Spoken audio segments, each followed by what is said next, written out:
Welcome to Weed Wednesdays, produced by international broadcast media better known as IBM.tv. I'm your host, Jeff Eichen, human rights advocate and social activist fighting for government deregulation of weed and the release of all nonviolent criminals incarcerated for possession of marijuana, moving violations, parking tickets, IRS debt, etc.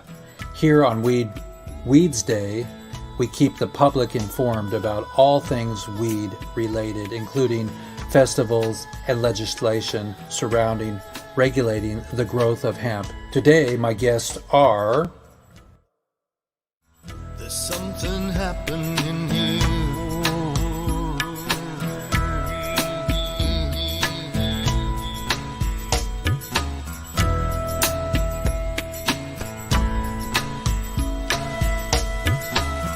There's something happening here.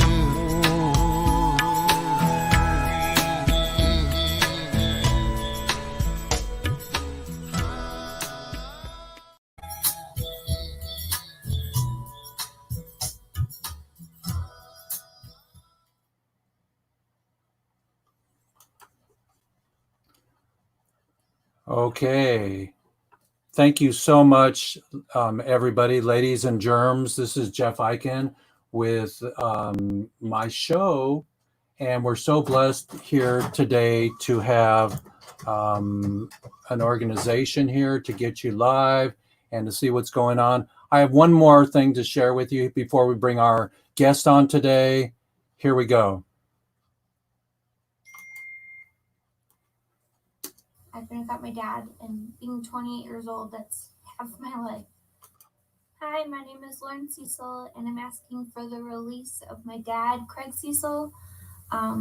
He has a life sentence without the possibility of parole for a marijuana charge and has been incarcerated since 2002. So 14 years I've been without my dad, and being 28 years old, that's half my life. You know, my last big trip with him, it was in 6th grade, because he used to take us on trips. He would do whatever he could for my brother and I to make sure we had a good time. And he took us to Disney, and, you know, the only way we could go is if we had good grades. And when we did, he made us shirts that said, "I got all A's, so now I'm going to Disney."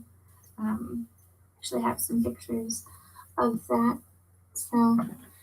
And he made sure that we wore them the whole trip, which we actually got in front of lines at a couple places, which was a plus, which he says what he was going for, but I think it was to embarrass us. But we also had to take as many pictures as we could with every character, because he thought, too, that was quite funny. But last year, you know, my brother passed away. And that was hard, you know, not having your dad there for that.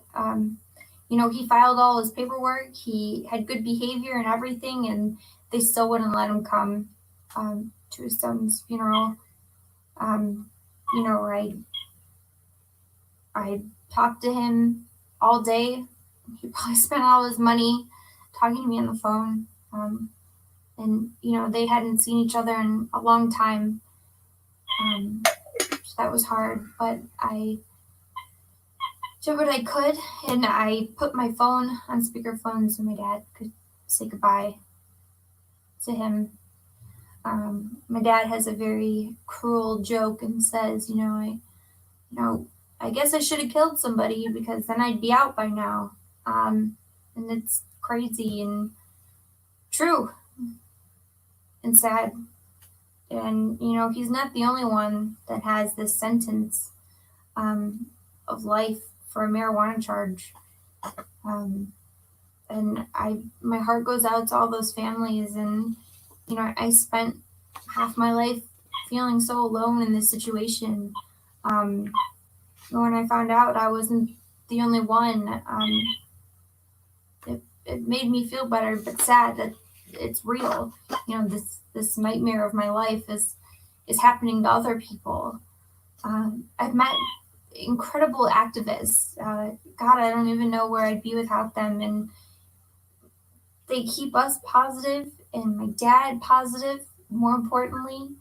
And very informed about this horrible mass incarceration of all these people. And something needs to be done. So please let him come home. I have a room waiting for him. I still have his cat. She's sleeping. I'd really like for him to come home and everybody else whose family is suffering their loved ones to come home as well. Thank you for your time. So everybody, I have one more. I want to show you how you can generate at least. I have one more share. Hi, my name is Lauren Cecil, and I'm see if I can get our live television here going. I have one more share here, everybody, and I apologize for any copyright mistakes here, but we're going to have to, as activists, share the things that make our heart move. So listen to this for a second, then I'm going to bring on my two guests today, Amy Pova and Stephanie Landa. Hempen Pere. See if this moves you, everybody.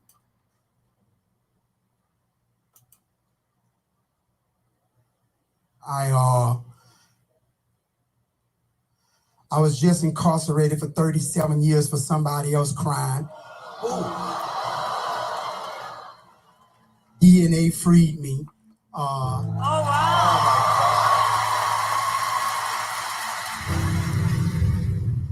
On the morning of December the 9th of 1982, a 30-year-old white woman was raped and stabbed in her home. I was arrested on January the 4th. I couldn't believe it was really happening. I knew I was innocent. I didn't commit a crime. But being a poor black kid, I didn't have the economic ability to fight the state of Louisiana. At the trial, none of the fingerprints at the scene matched mine.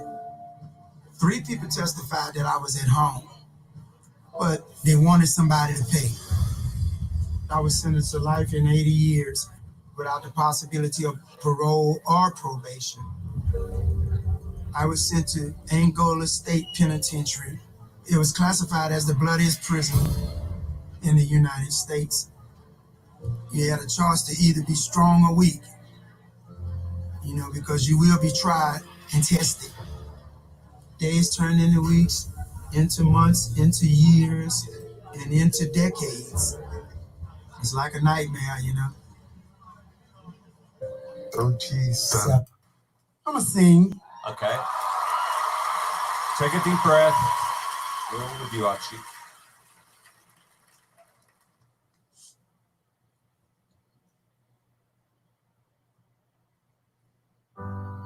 I can't lie. No more of your dogmas. All my pictures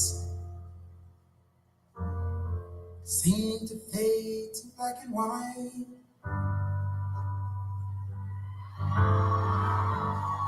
I'm going tired,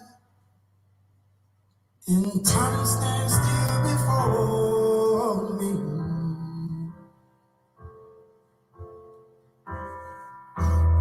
Frozen here on the ladders of my life.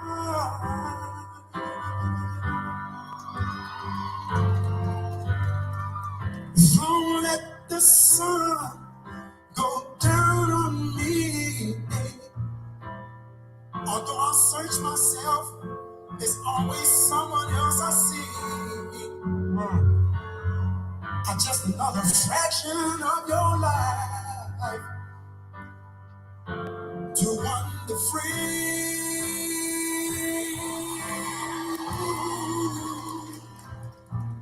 But losing everything is like the sun going down on me.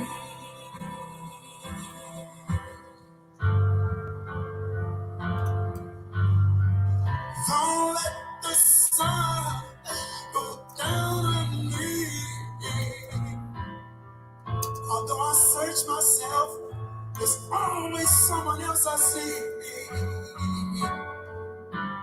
I just allow a fragment of your life to wander free.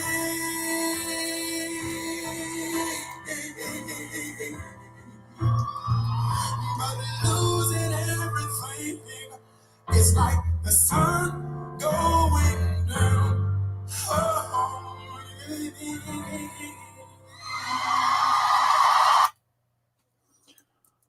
All right, everybody, it's time for our guest, and I'm really, really, really proud to have our guest on today. Let me get everything situated here. We have a little bit of glitch here. Let's get out of this here, exit full screen, and bring on our Zoom guest. Hello, ladies, today. I'm going to pull you up right now. There you are. We have Amy Pova and Stephanie Landa today, and I'm going to ask my behind-the-scenes gallery person, Nugent, are we doing well? You can text me. Tell me I have you on the second screen. And welcome, ladies. You are on now. This is Amy Pova and Stephanie Landa. Amy, give us your ID and your information. And you did make that video of Craig Cecil's daughter, correct? Well, when we were going to the Obama White House, I think in 2015, we assembled a video of numerous family members who we asked to please film themselves. And then we got an editor to put it together in a larger format. And we took it with us to DC and showed it at Google. And there was Obama staff there, Van Jones, a whole bunch of people who got to see it. But more importantly, the videos from family members, I think, are so important because it really touches a nerve and shows the, as it did with Lauren Cecil, just how tragic and impactful these life sentences are, not just for the person in prison, but for the entire family that suffers, innocent victims.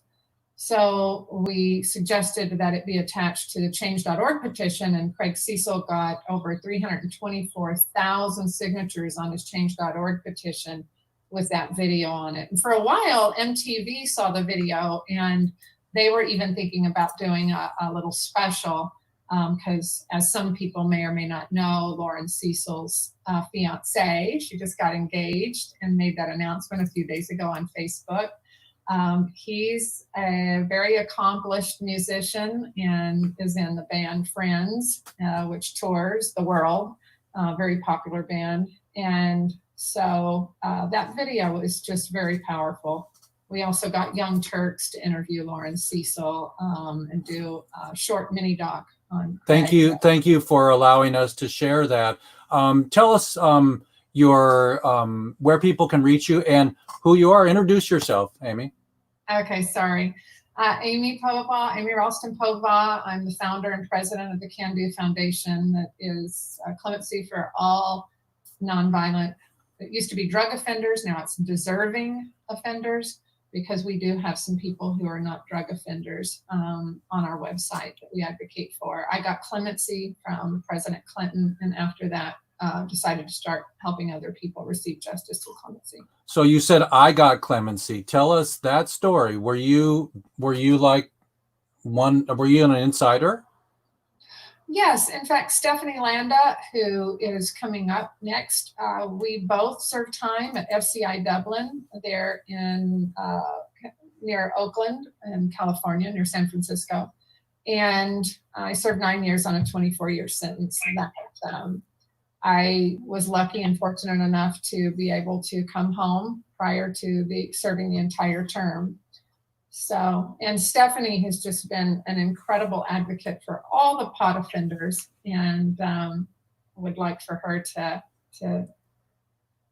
speak next. It was so nice to be with you both at HempFest this year. Too bad HempFest is not happening. I asked Vivian if he would come on today, but Vivian, our beautiful HempFest producer, is dealing with his chronic illness, and so we want to give him a lot of energy. Hold your fingers up, everybody, for Vivian. We love you, Vivian, and so hopefully we'll have another HempFest soon. But in the meantime, Weed Wednesdays wants to welcome Stephanie Landa. Give us a little shout out, Stephanie.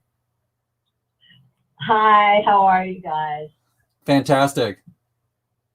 Oh, good. Well, you might hear a few little squeaks here and there because I have a new puppy. And I am the president and founder of Freedom Grow.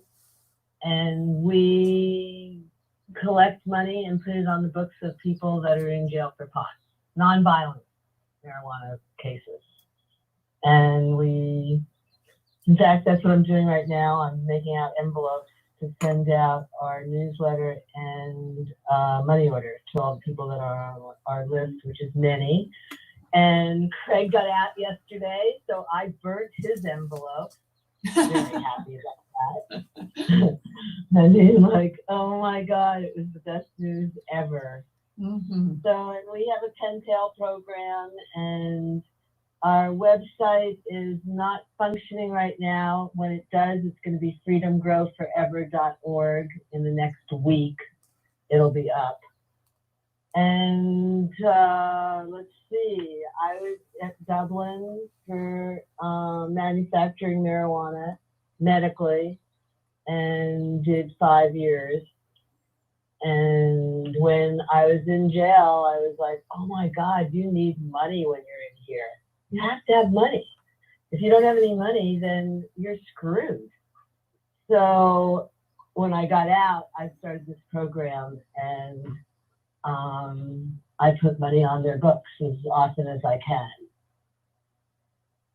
And that's what we do, and send them hope, which is all you can do. And then Amy gets them sprung. It's very, very neat package here. Well, I'm glad to join forces with you both. I mean, we've been together for so long, and this is our first time to have actually women of weed on the show. We're reformers, and we're really blessed to have this day where, for example, we have this photograph here of Michael Thompson in prison still in Muskegon, and we want Michael to come home. I'm wearing my shirt here, everybody. What does it say? Yeah, it's the incredible Freelance Glory shirt. So yeah, so nobody should be in jail for pot. I mean, it's just it's ridiculous. It's in January, my New Year's word was hypocrisy. Tell us how we're doing, and Amy, tell us a little bit about your research on getting to the Cecil family. We would love to have them on. Oh, well, I did reach out to Lauren this morning. Craig's mother was over. So, it's your first very early days. Yeah. And it was crazy yesterday because he had to go to the Salvation Army, which was sort of a form of halfway house type interim to be fitted for an ankle monitor. And after a while, Lauren said, well, we've been waiting 2 hours. Then there were a few reporters that were interested, and I asked if they could call, and she said, well, now it's been 5 hours and he's still in there. They couldn't go in, so they were sitting waiting in the car. So Craig has got a lot of catching up to do. I know that family is extremely excited, but they do know, and I know Craig. He's always done interviews from prison. We connected with David Gornowski, who's done several with him, and got Craig published in a lot of different publications. But there's so many people who help. Beth Curtis and Dee Dee Kirkwood. I mean, the list is endless, and I just like to reflect on the fact that Beth Curtis, who I see as one of the leading, most amazing woman when it comes to identifying and advocating for. And her brother's in jail still. Yeah, I was just going to say, it's so sad. It's bittersweet because we all celebrate the wonderful victories, but Beth received word that her brother, John Knock, who is an incredible man, his compassionate release was denied. So how do you deny a compassionate release? How is it denied? It's so hypocritical, you know? It's really bullshit. Even more so because his co-defendant is out, and that is just more salt in a wound. How long do they have to wait to reapply for compassionate release? Well, I don't know that there's, once a judge rules on it, unless that judge is replaced, now is the perfect storm. We have a pandemic, we have COVID-19 raging in the prison system, and if he doesn't have compassion during this time, it's extremely doubtful that he would reverse his position. But they can appeal it. They can appeal it to the circuit court and so with the Supreme Court. What was the key with Craig? You said 300,000+ signatures. I know when Jeff Mazansky came home, he also had over 300,000 signatures. Does that weigh? Is everybody out there, sign your petitions? Does that help? I think it helps more with public education because we all work inside of an echo chamber and we all know about these stories. But I saw somebody on Facebook responding to Craig getting out, and they were shocked. They were like, what? How is that possible that he got a life sentence? So the change.org petition, we have the platform on change.org when it comes to Clemency Can Do was given the platform page to optimize and be able to send it out to millions of people who are change.org members. So a lot of people find out about these stories that would otherwise never hear about it. I just think it's more awareness, but there were a lot of people. Craig said that there was a full court press because the warden denied his home confinement and it was overturned by DC. I can't take any credit for that. There was a lot of people who helped. We do have his clemency petition over at the White House now, and we're going to continue to pursue that because he still has another 8 years on an ankle monitor. Well, welcome home, Craig, and we're so grateful to have you home, Craig. And what is the terms that he's out, that he's home with an ankle monitor? Is it can he go away from the house? Can he cross the border? Is he on parole? No, he's still under BOP custody, which is even more restrictive than probation. Probation, you have much more latitude, but the Bureau of Prisons is allowing people to do home confinement because of the pandemic. And Craig is a diabetic and has underlying medical issues that made him apparently a candidate, which we're not seeing the BOP grant very many of these or release very many people to home confinement, especially if they're serving a life sentence. So I'm going to chalk this one up in large part to God as well. Because he finds a way, even during a pandemic. If a pandemic will get people home, then bring it on. Yay! Yeah.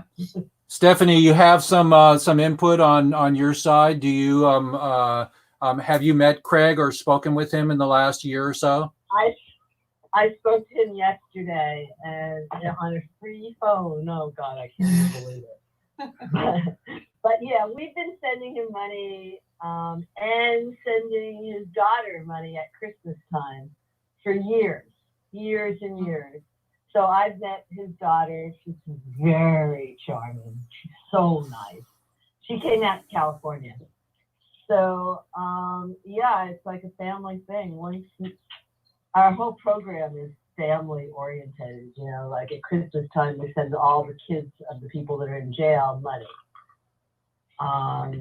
for Christmas. So, I don't know. The whole thing is so heartbreaking for me every single day because, I know what it's like in prison. I know that today's Wednesday. Let's see. Every single federal prisoner has hamburgers for lunch. Like everyone for years and years and years and years. You mean it's Burger Wednesday? Yeah, Burger Wednesdays, Thursday chicken. But every single year after year after year, it's very hard on the people in there. You know, it's very difficult for them to succumb to being like this ward of the prison, you know, and you have to do this and this and this. And it's just, the whole thing was heartbreaking for me. The first time you're strip searched, your life changes. It just changes everything. I was from a Jewish home. Nobody in my family had ever gone to prison or even been arrested, actually. And here I was in prison. I just didn't even know. I didn't know how to handle it. I was like, boy, I just have to fight more. So on Fridays, I made them give me a room. They gave me 2 pieces of matzah and some grape juice for Friday night Shabbat. Every Friday night I got that. So that's how I marked how I stayed there, how many Shabbats I had left. Amazing.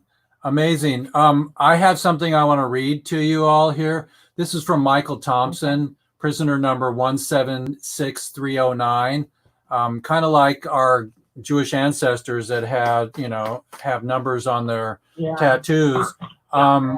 This is from Michael Thompson, and I've been cleaning my world up, my own house during COVID and downsizing, and I came across this letter, and it's called "Can You Imagine?" And it says, "Can you imagine being thrown into prison that is considered the world's largest walled prison, which is called Jackson Prison, located in Jackson, Michigan, where each cell block is facing each other, and when you look out of your cell, you are facing 100 to 200 eyes staring back at you. Even when you sit on your cell toilet, imagine living in a house where 95% of the individuals living within the home are some serious mental issues, and that at the same time they look at you as a sign of weakness. And for those and the same man do a woman, lusting, stalking, ever diligent for any sign of weakness. And for those who show even a slightest female tendencies, they will be preyed upon. And if they are prime stake, these sick prisoners are called ass bandits. Seen through the mask, maybe wearing most of them, this is an area of more skillful than a licensed psychologist. You must understand that each day you're behind the walls, the forces are trying to strip away your identity, your self-respect. You soon become like an idiot child securing around the time the bell rings for chow and time in the yard. There's 5 pages of this. Well, Miko, there's a whole lot. He's developed a huge fan club. Sean King is involved with helping him. Tana Geneva is a wonderful reporter that's written about his case a lot. But you know, I'd also like to reflect on some other people. We've got a compassionate release in for Michael Peltier. We're very hopeful. The judge appointed a counsel for him, which is very rare in a compassionate release. For your listeners who don't know the difference, you know, Craig came home on home confinement. That's where the BOP is tasked to identify people who should go home, who are medically compromised. They're doing a very poor job of it, but we are so excited that Craig was able to come home that way. But compassionate release, we're also getting a lot of success with those, more so than clemency. We've got clemencies were you know, loaded in, and we had hoped there would already be some by now. But compassionate release, we're now encouraging everybody to go that route, because that's where we're seeing the most play. We have Richard Lynn is another lifer. He's not caught, but he just received a compassionate release 3 days ago, and it was huge. I mean, just huge, because he's had so much resistance from his prosecutor. Chad Marks received a compassionate release, but his prosecutor is fighting it tooth and nail. But Luke Scarmazzo, who's in for medical marijuana, Donald Fugit, Diana Marquez is another pot prisoner who is home now through home confinement. And we have so many sadly, people serving time for weed, and there's a huge industry, $1 billion industry of people who are making money from it legally. So it's adds insult to injury to keep these people in prison another day. That's my word of the year is hypocrisy. Another minute is too long. Let's bring them home. Yeah. You know, and let's not forget Leonard Peltier. You know, I mean, it doesn't stop with white, black, or brown. It's such an amazing time that we're at right now. I think that what we're doing today, since I hooked up with Kimberly Calhoun and IBM.tv, this is going to be able to go global, and they have a great network. So let's work this show. I invite you both to become, guest hosts, so you can bring your own people on our show whenever you want. We can slate the shows and get a calendar going. I just want to be the word so Portugal can play with us, and Uruguay and other countries, Germany, they can hear this through the IBM.tv network. Great. That's a wonderful platform you've created, Jeff. And there's a lot of family members of people who are serving time for pot and other things, actually, that I'm sure would love to come on your show to talk about their feelings. Right. So let's keep in mind that we can do the snowball, and you can bring whomever you want, and you can be, the guest host of that person of that day. But we'll do it in this format, because the round circle, most shows that I've seen my whole life, interview shows, have just one man or one woman. And so to have a man and a woman's perspective on this, the mama and the papa, is, I think, the new paradigm. We have to release separation between the sexes and between the colors, and end prohibition. I think Jack Herer would love that. Yes, Jack would love that. Yeah, and I just would like to say, and I'm not trying to make this about male, female, but in general, my observation is that man is, the male species is a little bit too quick to rage a war, to declare war, to want to fight, to show strength. And so often showing strength is ego-based, and women generally over centuries have had to get the mop and clean up. And I really do think that the women in this movement have done a Herculean effort at trying to clean up a big mess. And the war on drugs is a colossal mess, and a massive, horrible embarrassment to this country. It's a bad policy. And we're committed, that's one thing about us. Well, let this be the day that I officially invite you both to be co-hostesses on the Weed Wednesdays. And if there's something special that we need to record, say if Craig Cecil can't come on a Wednesday, we'll do a pre-recording. We'll just make this so our archives can be there, and through IBM.tv we can get it to the globe, because we need to end prohibition globally. Yeah. Paper, fiber, fuel, medicine, and food. I mean, hempcrete. I mean, CBD, in retirement homes, and you got to sneak it in. What the,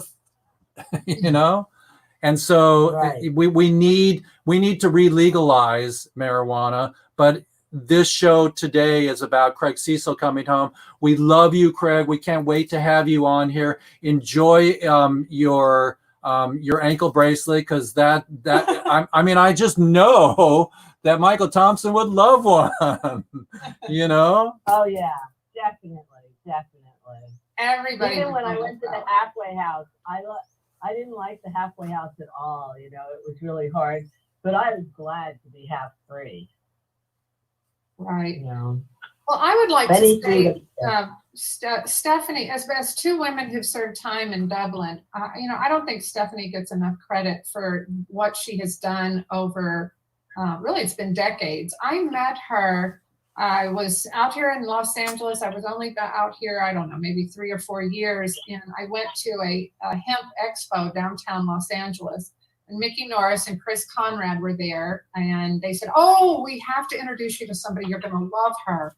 And they took me over to this little booth that Stephanie Landa was behind, and she had all these cards out because she wanted people to write cards, and she would send them in to the prisoners. And she had a little bowl for people to give donations to put on their commissary books, and there was, like quarters and nickels and dimes, a few dollars. And she has been doing this nonstop, long before there was Freedom Grow Forever. It used to be called, what was it?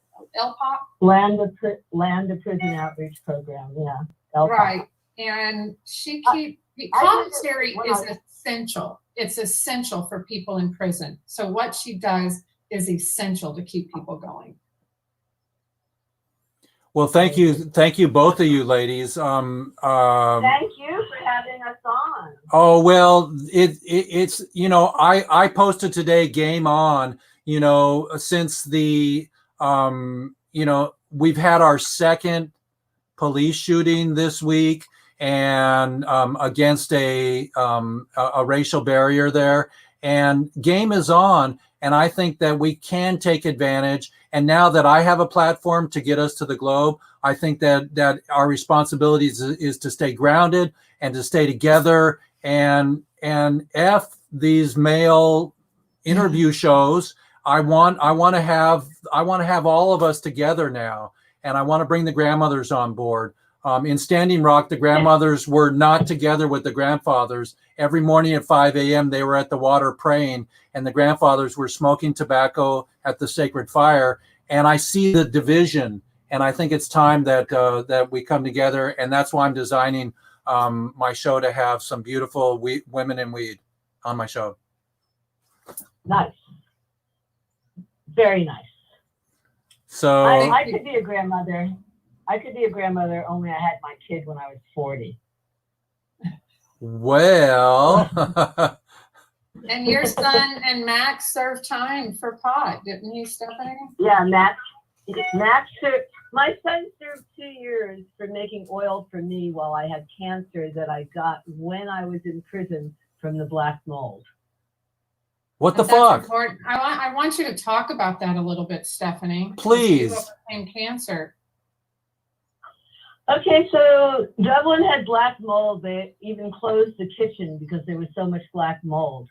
And then they painted it all white, but it would seep through every year, and then they continued to paint it white. So when I got out, I got liver, spleen, and stomach cancer.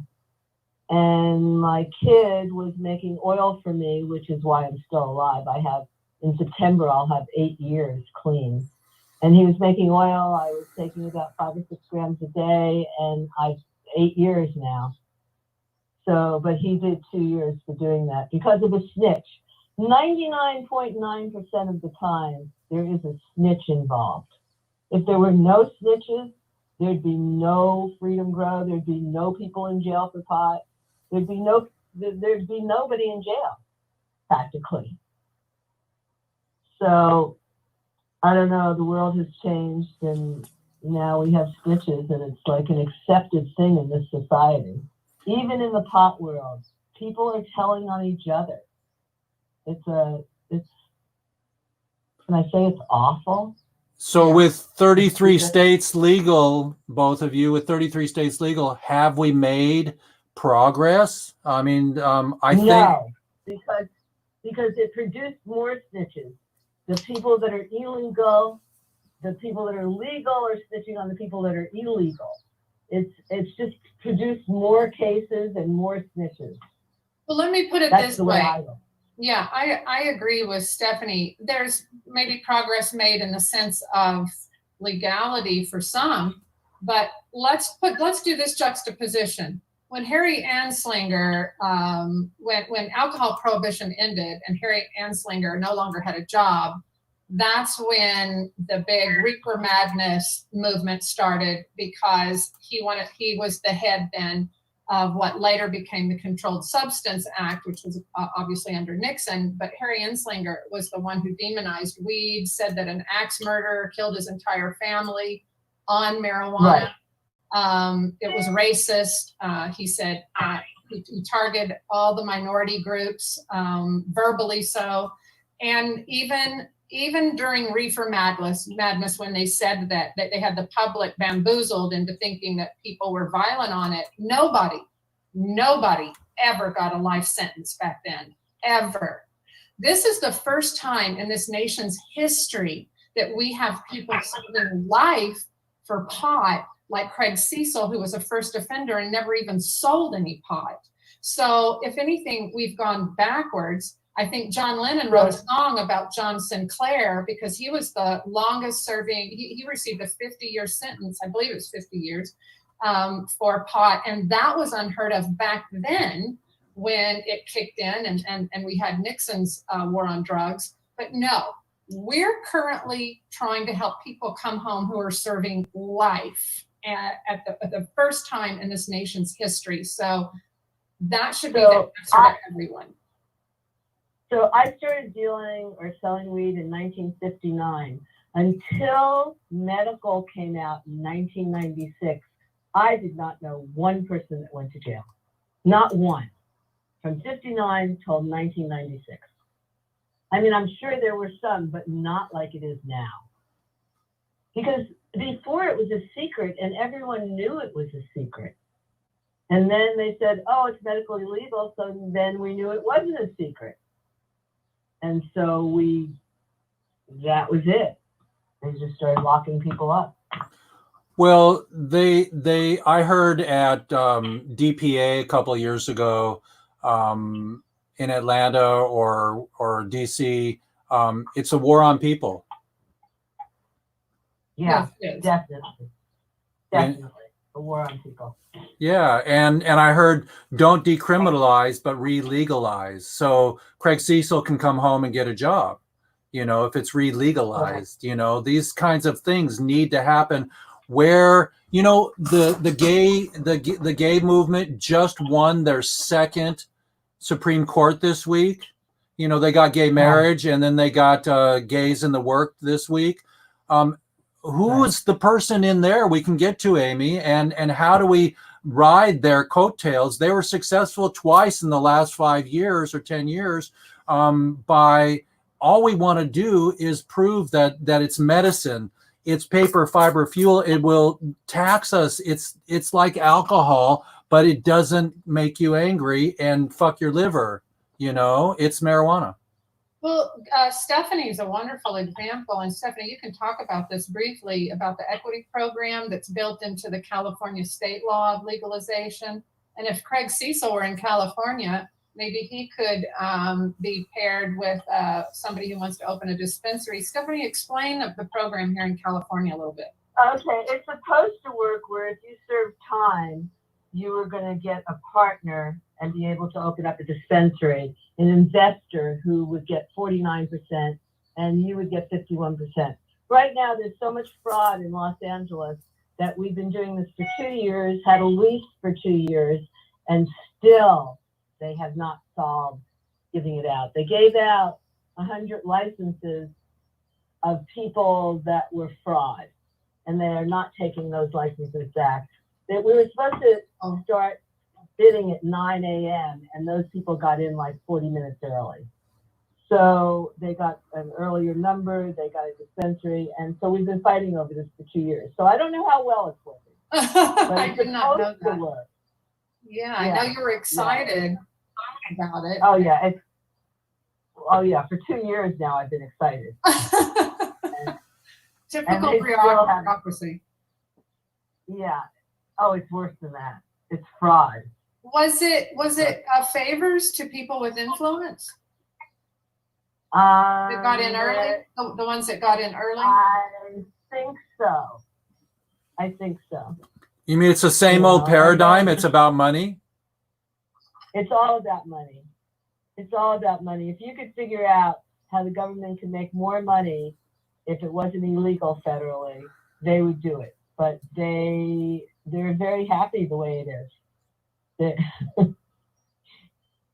They're very happy putting people in jail. So what's next on our swimming to freedom. We're getting people out. We're inching them out. We're feeling good. We've got the Kardashians. We can say weed on TV. We can say gay marriage on TV now. We can say marijuana on TV. But now that the hypocrisy, I talked to Dan Hare on the show a couple weeks ago, and they just produced another version of Jack's book. And, and it started back then when it's just so incredibly different than alcohol, and alcohol's legal, and it's an angry and a difficult addictive substance, and they have not proven anything about addiction with marijuana. Where and who and what angle do we get to the Supreme Court like the gay marriage people? I do not think that marijuana is ever going to get to the Supreme Court, because I tried to take my case to the Supreme Court and the Supreme Court wouldn't hear it. So, which cost me $20,000 just to get to that point, because you have to make a book to go to the Supreme Court.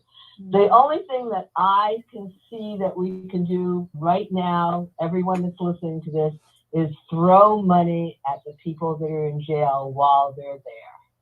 You have to support your family while they're locked up. They need toothpaste. They need to call home. They need a pair of sneakers. They need this stuff. And unless people keep giving money, we're not going to be supporting them. We're not supporting them now, but we're helping. Tell them how important JPay is. JPay is only state. And most of the people that we take care of are federal. And in federal, you have to send postal money orders to a lockbox. You don't even get to send it to them. But what I'm talking about is emails that soothe their soul. They love to get an email from somebody, and is JPay the outlet for them to receive these things? I don't think it's called JPay. It's CoreLinks Federal. It's CoreLinks. CoreLinks. Okay, because I do JPay to Michael Thompson. Yeah, because he's state. Yes. Okay. So Yeah. CoreLinks. Okay. So everybody, visit Amy's site, and Stephanie's site will be up soon. Amy, how do they find you? CanDoClemency.com. And Stephanie has a pen pal program. We have a guardian angel program where we pair people to communicate with prisoners. We focus on all drugs. Stephanie focuses on marijuana. Fantastic. And what is on your docket, Amy? Who are you working with presently besides, Craig Cecil? Oh my gosh! Well, we're assisting. We've got a whole page devoted to pot prisoners, because I know a lot of your viewers focus on pot, but there's a number of people that I would like to suggest come on your show. Carla is the mother of Donald Puget. Tracy Glore Pike, who you've met, is the mother of Lance Glore. These people really need to come on and be able to talk about their children who are in prison. Luke Scarmazzo, of course, is in for medical marijuana. Corvain Cooper, Barbara Cooper, his mother. There's a documentary that's supposed to come out. It's supposed to come out on 4/20 of this last year that we were interviewed for. But talking about what Stephanie said with the Supreme Court, Corvain's attorney tried to take his case to the Supreme Court because he's a 3 strikes victim. He had 2 priors here in California for pot.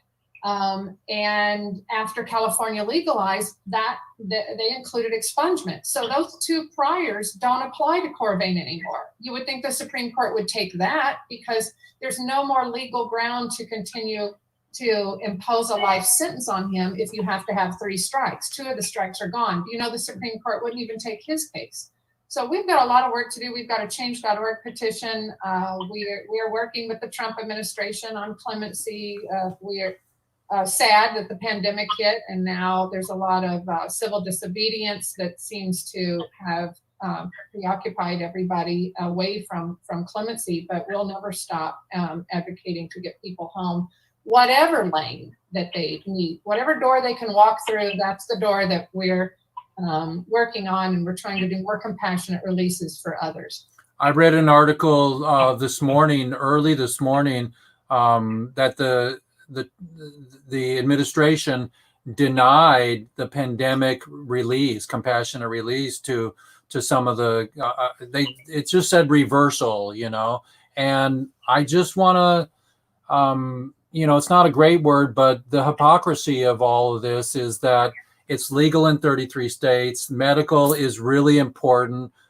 We can go to the can of moms and see, baby Landon and all the kids that have been, helped with the plant, and that it's not a violent act, everybody. And we need to balance all of Earth right now, because we have the climate control that, the climate situation that's horrible between the races and between the sexes, and now between alcohol and marijuana. Let's bring it up, everybody. Let's re-legalize marijuana globally, and I don't know if there's still countries out there that are killing people for marijuana, but they were, and how hypocrisy. That's a big word that I want to, now that it's becoming legal. I'm really prepared and ready to my lifetime, and who knows how long we have left. I mean, people are dying in car accidents, like that. And if we don't do our work together and band together, and the brave ones, some brave ones are leaving the planet too. So I'm blessed that we're together, ladies, today. Any final words, Amy? Oh, just thank you so much, Jeff, for creating a platform. You've been carrying the torch for a long time. I know you did Lifers, the movie that you're always screening in various venues. And I want to thank you. I want to thank Stephanie. I want to thank Beth Curtis, Dee Dee Kirkwood, who is the Herculean advocate for Miko Thomas and Michael Peltier and so many others. There's just a lot of people who are working together to bring these people home, and we have to join forces and shoulder to shoulder march them home. Any final words, Stephanie? I take oil every single day, because they say that if you take oil and you get a cancer cell, it'll go right to that cell and shrink it. So I've taken it every day for 8 years and haven't gotten another cell. That's the first thing. And thank you very much for having me on your program. And Amy, I love you to death. I love you too. So I really do. You're so pure. Okay, that's it. Were you roommates in jail? No, we weren't there at the same time. But I would like to say there's a woman who I'd like to recommend come on your show. Her name is Trisha Albright, and she was making cannabis oil. A doctor recommended it for her son, Trevor, who had a rare bone cancer, very painful. Her son died, but she started making cannabis oil for him because the morphine was just keeping him in like a coma state, and had some quality of life. But then she kept making cannabis oil and got into trouble and served time in Dublin also. For growing pot. Yeah. Well, I think the California law was that you can't get caught altering the, correct me if I'm wrong. Molecules. Yeah. The molecules. So if you're caught, you can buy cannabis oil and somehow that's okay. But if you're caught making it, I guess you'll get in trouble. So go figure. Yeah. My kid did 2 years. God, it's just horrible. So we still have a lot of work to do. We have a lot of work to do to change those laws as well.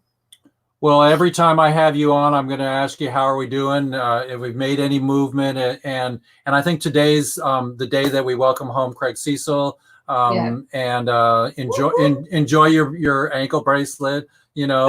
Put some nail polish glitter on it, man. Make it beautiful. And Lauren will. She loves pink. Yeah. Make it beautiful. Lauren, I can't wait to meet you all. And Craig, we talked to Jeff Mazansky last week on the show here, and Bruce Margolin and some other people. So I'm going to keep bringing them on.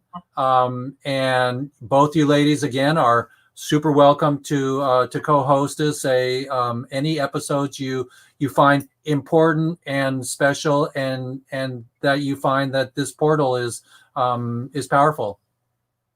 Okay, thank you, Thank Jeff. you. Ham Pam Parade, and Hooray. you know what? I think I just dedicated that Elton John song. What the heck, right? Don't let the sun go down on me. That was beautiful. That was beautiful. Yeah, I Thank found you. that. I found that last night, and I said, I don't care about copyrights. We got to hear this guy. 37 years, and DNA set him free. Yeah. Well, there's no DNA for conspiracy cases, but thank God he's home. Sweethearts don't belong in jail next to people that are murderers and rapers. So, thank you, ladies, so much. We're so blessed to have you. And Nugent, that's it. Ham Pam Parade, and hold your fingers up for weed. 3. Thank you. 3, 2, 1, and F Schedule 1. Everybody, Jeff Eichen saying Ham Pam Parade. Thank you, Amy. Contemporary. Bye-bye. Thank you, ladies. Okay. See you next time.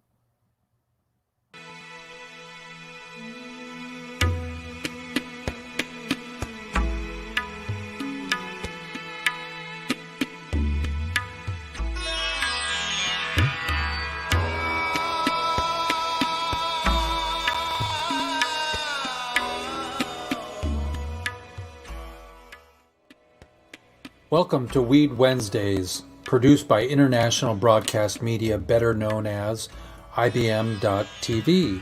I'm your host, Jeff Eichen, human rights advocate and social activist fighting for government deregulation of weed and the release of all nonviolent criminals incarcerated for possession of marijuana, moving violations, parking tickets, IRS debt, etc.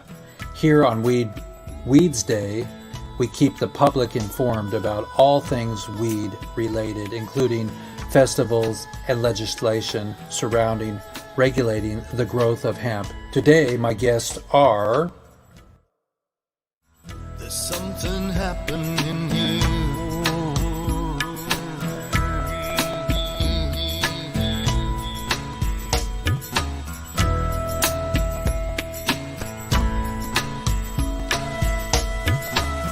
There's something happening